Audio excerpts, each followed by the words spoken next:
Assalamualaikum. Welcome to Shasha's Kitchen. இன்னைக்கு நம்ம butter முறுக்கு வீட்லயே செய்ய போறோம். அதுவும் கடையில வாங்கின அரிசி மாவு தான் நான் செஞ்சு காமிச்சிருக்கேன். நீங்க இடியாப்ப மாவு அரிசி மாவு எதுல வேணாலும் செஞ்சு பார்க்கலாங்க. செம சூப்பரா வரும். அளவு மட்டும் நம்ம கரெக்டா எடுக்கணும். செம டேஸ்டா இருக்கும். நீங்க இந்த தீபாவளிக்கு கூட இதை ட்ரை பண்ணலாங்க. செம டேஸ்டா இருக்கும். இப்போ வாங்க நம்ம எப்படி பண்ணலான்றதை பார்க்கலாம். இப்போ ஒரு பவுல் எடுத்துருக்கேன். இதுல 2 கப் அளவுக்கு நான் அரிசி மாவு எடுத்துக்கலாம். கடையில வாங்கின அரிசி மாவு தான்.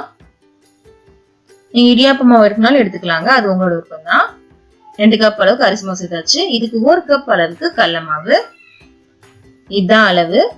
அரிசி மாவுக்கு பாதி அளவுக்கு நம்ம கடல மாவு சேர்க்கணும். இதுக்கப்புறம் 2 டேபிள் ஸ்பூன் பட்டர் சேர்க்கிறோம். பட்டர் முறுக்கு இல்லையா, அதனால பட்டர் சேர்த்துக்கிறோம். 1 கப் அரிசி மாவுக்கு 1 டேபிள் ஸ்பூன் பட்டர். இதுக்கப்புறம் உப்பு தேவையான அளவு. இதுக்கப்புறம் நான் 2 டேபிள் ஸ்பூன் அளவுக்கு சீரகம் சேர்க்கிறேங்க. நீங்க எல்லாம் சேர்க்கலாம்னு சேர்க்கலாம். இதை நல்லா கலந்து விட்டுக்கலாம்.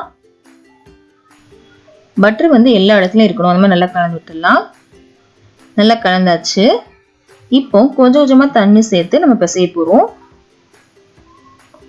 முறுக்கு மாவுலாம் கொஞ்சம் கெட்டியா இருக்கும் இல்லையா, அந்த மாதிரி பிசைச்சுக்கலாம். ரொம்ப தண்ணியாவும் இல்லாம ரொம்ப ஹார்டாவும் இல்லாம பிசைச்சுக்கோங்க. பிசைஞ்சதுக்கு அப்புறம் பார்க்கலாம். பிசைஞ்சாச்சு. இந்த மாதிரி தான் இருக்கணும். ரொம்ப ஹார்டாவும் இல்லை, ரொம்ப சாஃப்டாவும் இல்லை, இந்த மாதிரி இருக்கு. இப்போ மாவு ரெடி ஆயிடுச்சு. இதுக்கப்புறம் என்ன செய்யணுன்றதை பார்க்கலாம் வாங்க. நான் அச்சு எடுத்திருக்கேங்க. இதுல உள்ளக்குள்ள நம்ம எண்ணெய் தடவிக்கலாம். ஃபர்ஸ்ட் இந்த சின்ன அச்சு எடுத்திருக்கேன். எண்ணெய் தடவல அப்படின்னா ஒட்டிட்டு இருக்கும். எண்ணெய் தடவினா ஈஸியா இருக்கும். எல்லா இடத்துலையும் தடவிக்கலாம். தடவியாச்சு. இப்போ மாவு உள்ள வச்சுக்கலாங்க. இன்னும் கொஞ்சம் வச்சுக்கலாம். இப்போ மூடிடலாம். இப்போ நம்ம இது ரெடி பண்ணிட்டோம். இப்போ எண்ணெயை பார்க்கலாம் வாங்க. இப்போ பாருங்க, கொஞ்சமா மாவு போடுறேன். போட்டோடனே மேலே எலும்பி வருது பாருங்க. இதுதான் கரெக்டா இருக்கும். எலும்பி வரல அப்படின்னா எண்ணெய் கரெக்டா இல்லைன்னு அர்த்தம். இது எண்ணெய் கரெக்டா இருந்தால் மட்டும்தான் நல்லா வரும். இப்போ புளிய ஆரம்பிச்சிடலாம் வாங்க. ஃபர்ஸ்ட் இந்த சின்ன அச்சில் செஞ்சு காமிக்கிறேன். இதுக்கப்புறம் பெரிய அச்சில் செஞ்சு காமிக்கிறேன். ரெண்டுலையுமே நான் உங்களுக்கு செஞ்சு காமிச்சிருக்கேன் இன்னைக்கு. எதில் வேணா நீங்க செஞ்சுக்கலாங்க.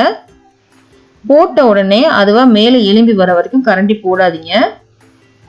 நுரையெல்லாம் கொஞ்சம் அடங்கினதுக்கு அப்புறம் நம்ம கரண்டி போட்டுக்கலாம்.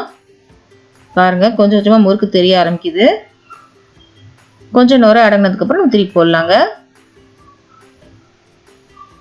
திருப்பி போடலாம். அந்த பக்கம் நல்லா வேகட்டும். நுரையெல்லாம் அடங்கினதுக்கு அப்புறம் நம்ம எடுக்கலாம். நுரை அடங்கட்டும், வெயிட் பண்ணலாங்க. நுரைச்சிட்டு இருக்கும் போதே நீங்க எடுத்தீங்க அப்படின்னா உங்களுக்கு ஒரு மாதிரி நமத்து போன மாதிரி இருக்கும் சீக்கிரமா. இங்க பாருங்க, இந்த மாதிரி எல்லா நுரையும் அடங்கினதுக்கு அப்புறம் தான் நம்ம எடுக்கணும். அது வரைக்கும் நம்ம எண்ணெயில தான் வச்சிருக்கணும். அப்பதான் ரொம்ப நாள் வரைக்கும் நல்லா மொறுமொறுன்னு இருக்கும். பாருங்க, நுரையெல்லாம் நல்லா அடங்கிருச்சு. இப்போ நம்ம எடுக்கலாம். இப்போ சின்ன அச்சில் செஞ்சு காமிச்சிருக்கோம் இல்லையா, இதுக்கப்புறம் கொஞ்சம் பெரிய அச்சு எடுத்திருக்கேன். அதையும் செஞ்சு காமிக்கிறேன். இது கொஞ்சம் பெரிய அச்சுங்க. இப்படி எல்லாத்தையும் புழிஞ்சு பொரிச்சதுக்கு அப்புறம் உங்களுக்கு காமிக்கிறேன். கண்டிப்பா இந்த தீபாவளிக்கு நீ ட்ரை பண்ணி பாருங்க. உங்களுக்கு ரொம்ப ரொம்ப பிடிக்கும். இந்த வீடியோ பிடிச்சிருக்கும் நம்புறேன். பிடிச்சிருந்துச்சு அப்படின்னா கண்டிப்பா லைக் பண்ணுங்க, ஷேர் பண்ணுங்க, கமெண்ட் பண்ணுங்க. மறக்காம நம்ம சேனலை சப்ஸ்கிரைப் பண்ணிக்கோங்க. பக்கத்துல இருக்க பெல் பட்டனையும் கிளிக் பண்ணிக்கோங்க. அப்பதான் நான் ஒரு வீடியோ போட்டோன்னே உங்களுக்கு ஒரு நோட்டிஃபிகேஷன் வந்துடும். வீடியோ நீங்க மிஸ் பண்ணாம பார்க்கலாம்.